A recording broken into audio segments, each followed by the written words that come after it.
in hand, building a car filled with dreams. Gioro's camper van, the day of completion has come.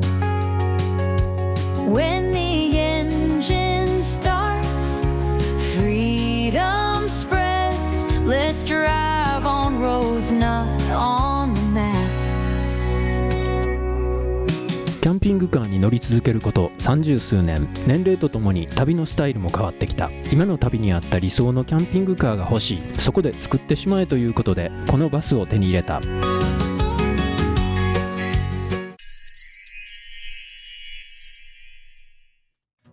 はい、皆さんこんにちは。1月の中旬にこんな状態だったマルチルーム。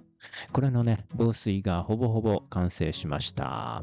いやーね、壁の防水はね、あっという間だったんですけど、下のね、シャワーパン、これですね、時間かかりました、ほんとね。仕事の合間にしかできない上に、作業しては乾かし、作業しては乾かしの繰り返しでね、なんともう3ヶ月も経ってしまいましたよ。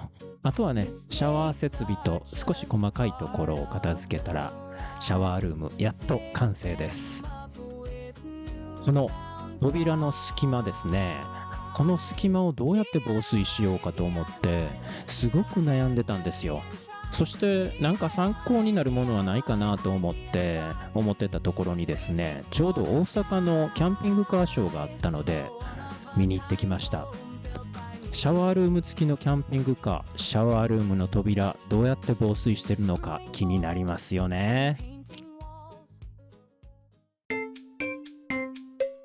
はい、今日はですね、大阪のキャンピングカーショーですね、やってきました。キャンピングカーショー来るのね、初めてなんでね、キャンピングカー、いろんなね、設備がね、新しいのが出てると思うんでね、それを見つけるのを楽しみにやってきました。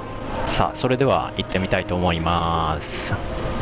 それでは1号館の方から順次見ていきたいと思います。うわ、暑い。中めちゃめちゃ暖房効いてますわ。これが新しいラップパンですね。だいぶコンパクトになりましたね。レノジーさん。これ実物見るの初めてですね。500アンペアは、すげえな。この大きさで500アンペアはこんな感じですね。30センチ、今日35センチぐらいですか。こっちも奥行きも35センチぐらい。で、高さ20センチですね。ぴったり。なかなか。これでヒーターとか内蔵してたらね、いいんですけど。さすがにヒーターまでは内蔵してないか。0.5C なんですね。ちょっと物足りない感じ。1C だったらね、いいんですけどね。バスコンありますね。三菱ふそう。どんな設備が積んであるんでしょうね。三菱はあれね、助手席の後ろがすぐ入り口で、2列目シートがそのまま残して。これバッテリーレノジーさんの結構大きいの積んでますね。やっぱりさすがプロの仕事は綺麗ですね。これ床、これ何貼ってるの？プリント合板もなかなか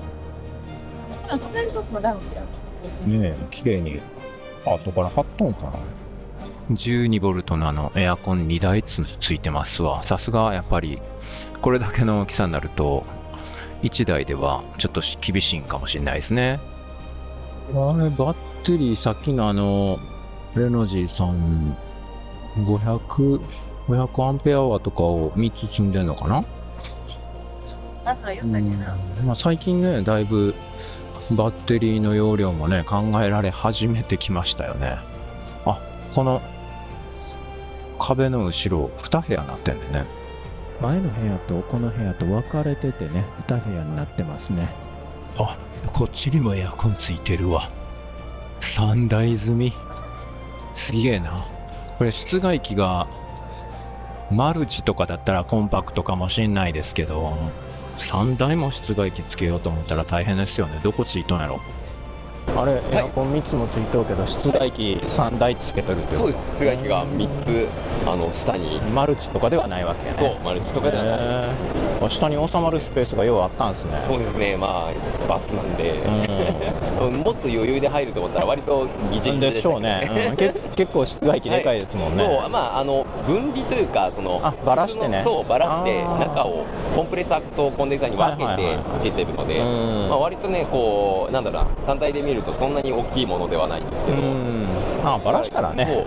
なるほど。簡単に入るかなと思ってたら思ったよりちょっとスペースがなくて大変ではあったんですけど。そういうことやったんですね。そうただそう全部室外機それぞれ1台1台についててバッテリーの容量がめちゃくちゃ大きいので、まあ全然いくらでも使えるっていうのが、まあそのバスですね。なるほど。はい、ATV 群馬さんのバスコンですね。やっぱりバスコンちょっと気になったんでね、いろいろお話を聞いちゃいました。バスコンのメリットってやっぱり走行性能なんですよね。エンジンが大きいんでね、すごく安定した走行ができるんですよ。ところがね、日野のエンジン問題があって、今の新しい日野とトヨタのマイクロバスってエンジンがハイエースと同じエンジンなんですね。すごくエンジンが小さくなっちゃったんで、その走行性能っていうのがね、もう一つ良くないということなんで、この ATV 群馬さんの方ではですね、三菱ふそうのバスを使ってバスコンを作られているということです。おわかでもバスコンね、乗ってみたらね、乗りやすい。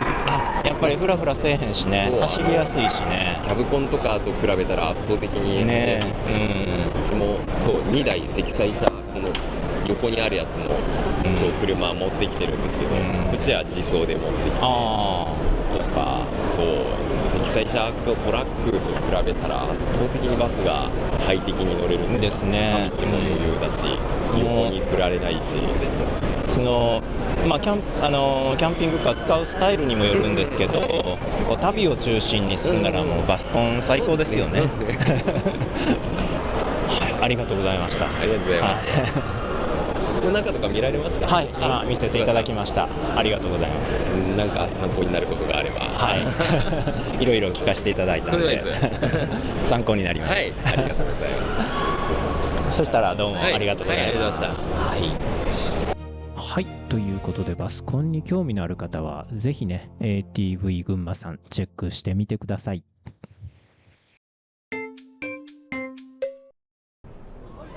シャワールームのついたねキャンピングカーを見つけました。早速チェックしてみたいと思います。シャワールーム。扉これで目を防止になってないですね。これじゃあ水だだ漏れやな。何が考えてるの？そうですね。ちょっとこの辺ね、シャワールームのドアのこの水漏れ対策をどうしてるのかなと思って興味があったんですけど、何も対策されてないですね。はい、これにもシャワールームついてますね。これ外から覗けます。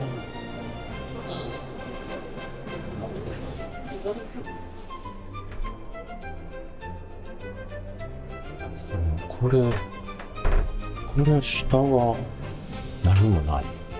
パッキンついてないっすわ。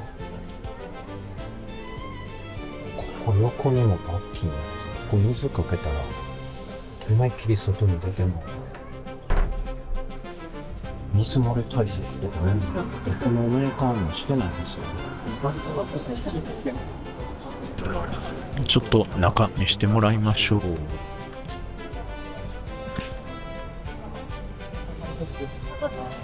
これもなんもないわ。これはトイレだけやね。シャワーがついてないんですね。なるほど。これはスライドドアになってますね。一応防水はパッキンがついてて、あ、なるほど、スライドで行ったわけね。これはね、展示用に作られた車なのでね、外から覗くことができます。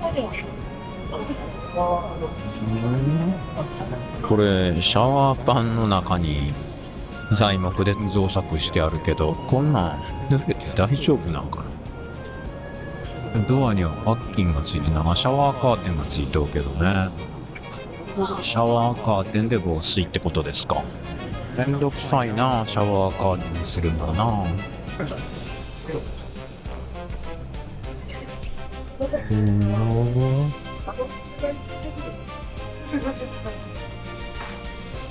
これ3口？あ、3口よ。すげえ。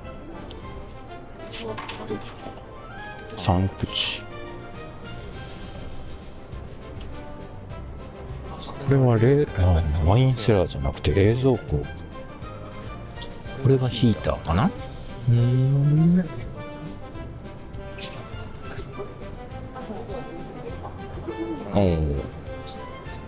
やっぱりドアにパッキンってついてないんですね。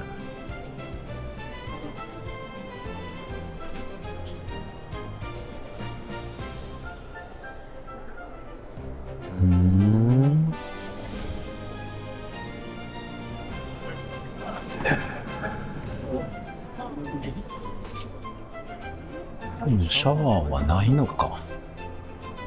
なるほど。グラスこんな感じで入れてますけど、これで大丈夫なのかな。これってグラス飛び跳ねて割れたりしないんですか。まあ走るときは片付けた方がいいです。あ、やっぱりそういうことなんです。こうやっぱこのトレーナーで走ってるときこう結構振動するんで、はい。大ちゃうと思うんで、まあ現地ってこう飾るように。なるほど。あとこれってシャワー付きのものもあるんですか。はない。全くシャワーがトイレに、例えばこっちの普通のトレーラーはトイレルームとシャワールームの兼用になってます。シャワーカーテンみたいにシャワーついてて、ちょっとトイレ側の便座をなるほどね。あるし、これはまあ全くついてないので、シャワールームがあるタイプもあります。ヨーロッパ車の場合もそのシャワーがつく場合はシャワーカーテンになるんですか。なるものと、あとはもう完全に独立したシャワールームがあるタイプもあります。いろんな車種のね、マルチルームの方を見せていただいてきました。ところがですね、マルチルームにシャワーがついてるというのはまだまだ少ないんですね。トイレの方はね、結構普及してきましたけどね、最近はね。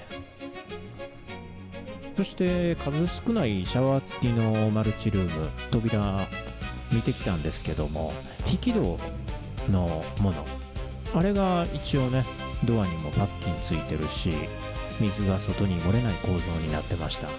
それ以外のものはね、すべてシャワーカーテン対応ということで、シャワーカーテンをして扉の方に水がいかないようにすると。結構めんどくさいですよね。まだそういう扉がちゃんとしっかりしたものがついてるというのはないんでしょうかね。内開きの扉だったらね、簡単に防水できるんですけど、外開きで防水するとなるとね、結構難しいですよね。OTOさんとかイナックスさんのショールームでも行ってみますか。12ボルトクーラー2本ストレート。こんなん出てますもん。C 国製の DC 電源クーラー、やっぱり作りが雑ですもんね。日本製だったらやっぱ安心ですよね。ウォッシュレットあるね。これラップ式のトイレについてますけど、実際どうなんでしょうね。ラップに水が入りきれるんでしょうか。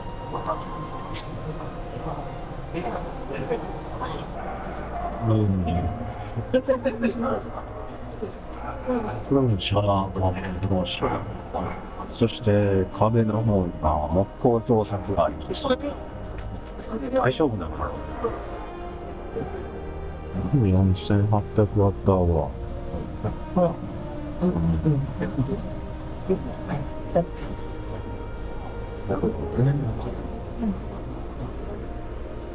これはビクトリーエナジーさんのシステムですね。いいの使ってますよね。僕は手が出ませんでした。ー。綺麗にはまとめたのかな。これはだいぶ床が高くなってるな。すげえな。シャワールームの扉はやっぱり一緒ですね。これ椅子が庭なんと結構スペース的にはもったいない感じ。これもビクトリーエナジーさんのシステムですね。この前のカバーいいですね。こういうカバーをつけとくと荷物目いっぱい済んでもね、風の通る道をね、確保できますからね。これはいいと思いますね。2365万。エアコン切り紙ですね。これでも水タンクが48リットル、シャワー、サブバッテリー、24ボルト400アンプ。インバータ2000ワットかける水タンク50リットル。電風ボイラーシステムがあるね。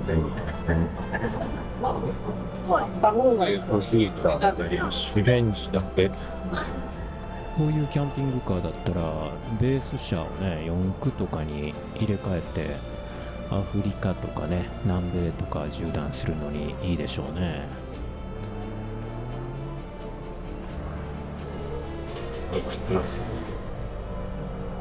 なるほど。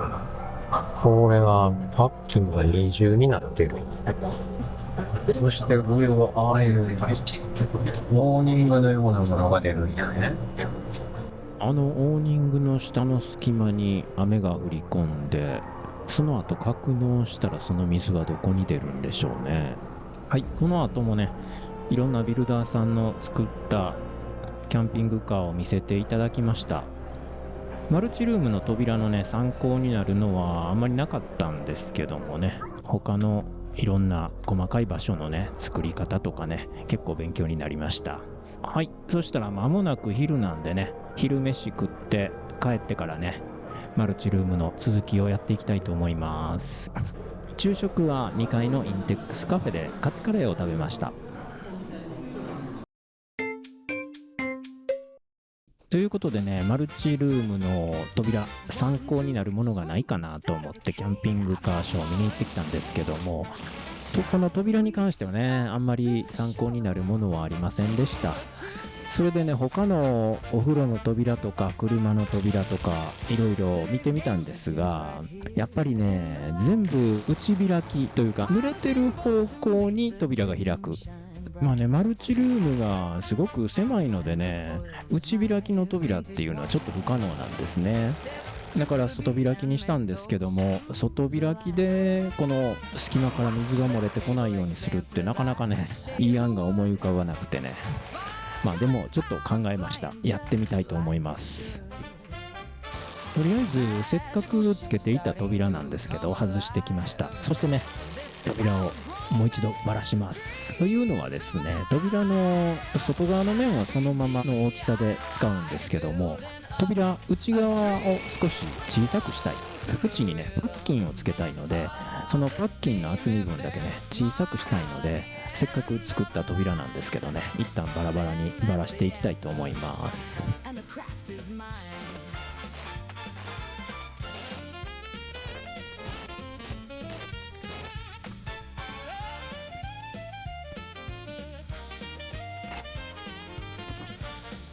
はい、扉の内側の縁、これをね、外面よりも周囲が5ミリずつ小さくなるように削ってきました。そしたらね、扉もう一回組み立てていきます。はい、これがね、扉の外面部分ですね。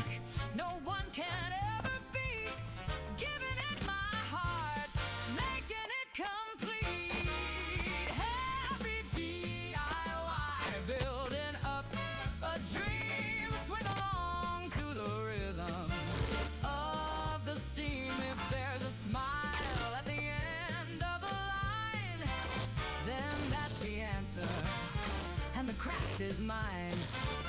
That's all for tonight. Keep the dreams inside. さて、そしたら、こいつメープル、ウレタンニスで、ここね、この前 FRP の樹脂だけ塗って防水してます。そこにね、ウレタンニスをできます。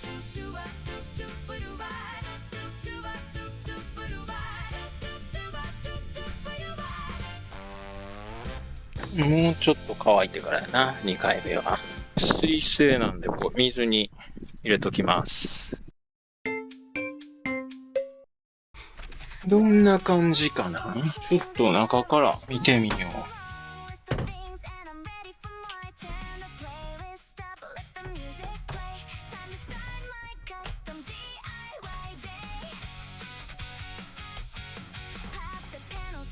まあまあいけるかな。ちょっとでも、こっちの下がちょっと隙間が空きすぎたかな。まあわからん。まだちょっとペンキが薄いかな、これね。こっち側、扉の方で。もう一回塗るか。ペンキというかニスね。ちょっと色薄いな。ちょっと塗ってきます。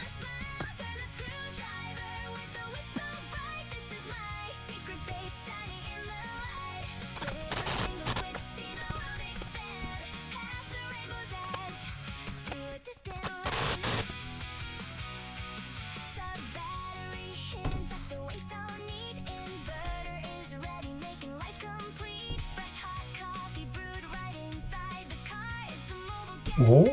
これ当たる？もともとここについとったドアやで。どういうこと？お、マジか。ドアが膨らんだ？ちょっとこっちが隙間空くんよな。なんでよ。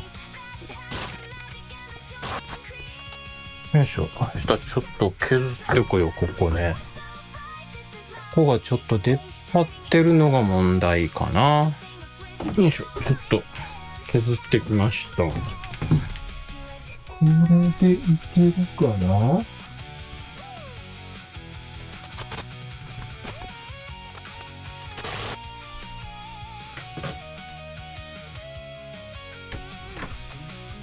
うん。今度はいけましたね。扉ちゃんと止めてみましょうか。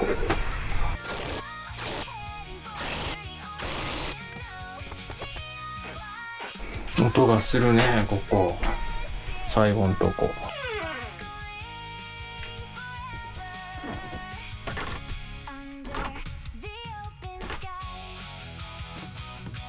一応、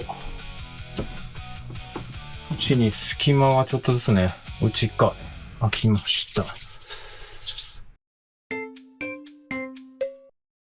これね、パッキン。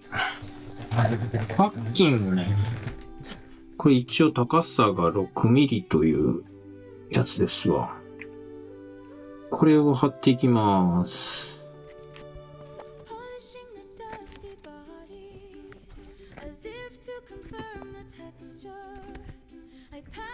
これは一旦切った方が良さそうやな。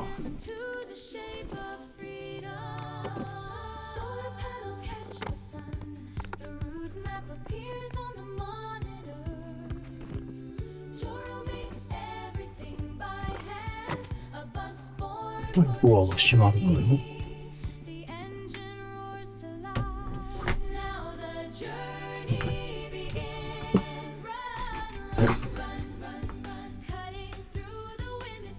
ここがちょっと当たるんか。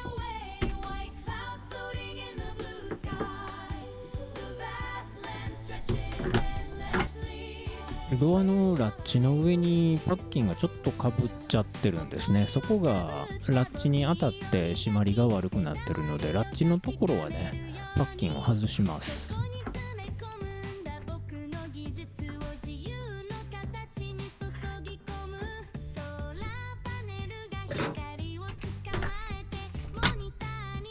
まあまあ、ちょっとこの辺がね、きついけど、いけんことはなさそう。扉の方も貼っていきましょうか。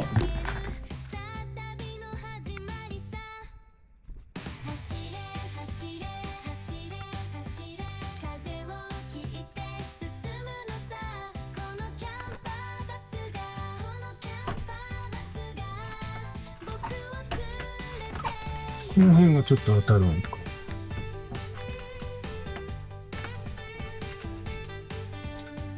これもしかして上かつなげた方がええか。上の角はね、パッキンが切れ目があるよりもつながった方が水漏れしにくいかなと思ってね、一回りはいかないんですけども、上半分とこの扉の蝶つがい側ですね、ここはつながったまま貼りました。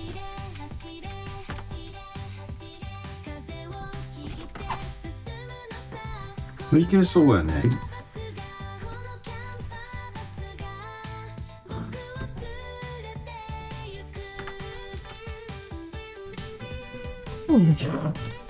見えへん。はい、そしたら下側のパッキンも貼ります。下側のパッキンは扉に伝わってきた水滴がシャワーパンの中に落ちる位置に貼ります。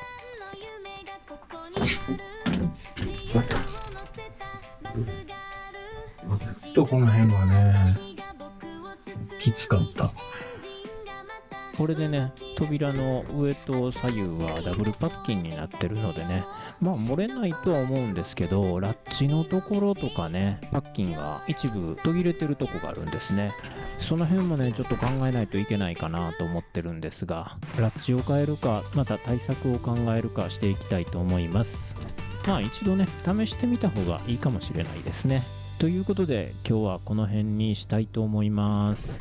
それではまた次の動画をお楽しみに。